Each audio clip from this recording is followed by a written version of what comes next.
Hey everybody, welcome back to Trades and Gains. I'm your host Max Pitts, and today we are talking about our interest rates cuts finally here.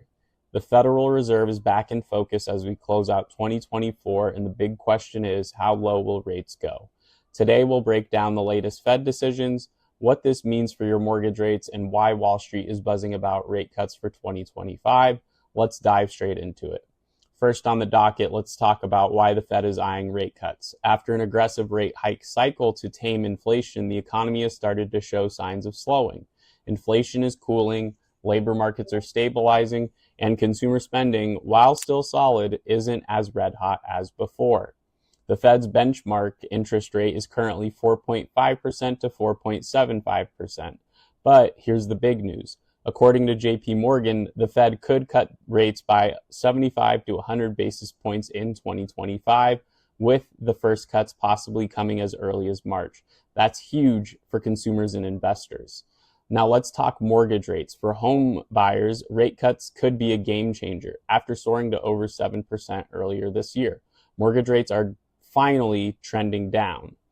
We can see the 30-year fixed is currently at 6.6%, down from 7.5% earlier this year, and the 15-year fixed is at 5.8%.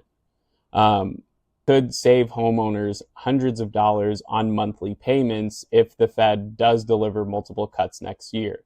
Some experts predict rates could dip closer to 6% overall or even lower. So if you've been sitting on the sidelines, 2025 could be your year to lock in a better mortgage deal, especially before home prices start climbing again as demand picks up.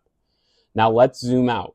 Rate cuts might impact more than just mortgages. Lower interest rates make borrowing cheaper for businesses and consumers.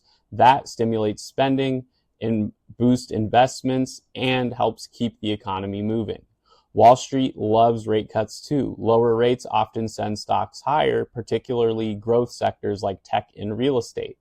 But there's a balance. If the Fed cuts too aggressively while inflation is still sticky, it risks reigniting price pressure.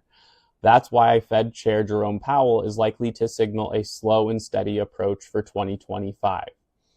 So here's the key takeaway. The Fed is likely to cut rates in 2025 as inflation continues to cool and the economy moderates. This could mean 1, lower mortgage rates for home buyers, 2, better borrowing conditions for businesses, and 3, a boost for the market, especially growth stocks.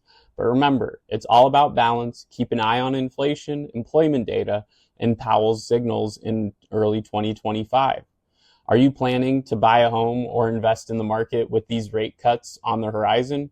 Drop your thoughts in the comments below. And if you want more updates on interest rates, the economy, and market trends, don't forget to like this video, subscribe, and hit that notification bell. And I will see you in the next episode. Hope you're all having a great day.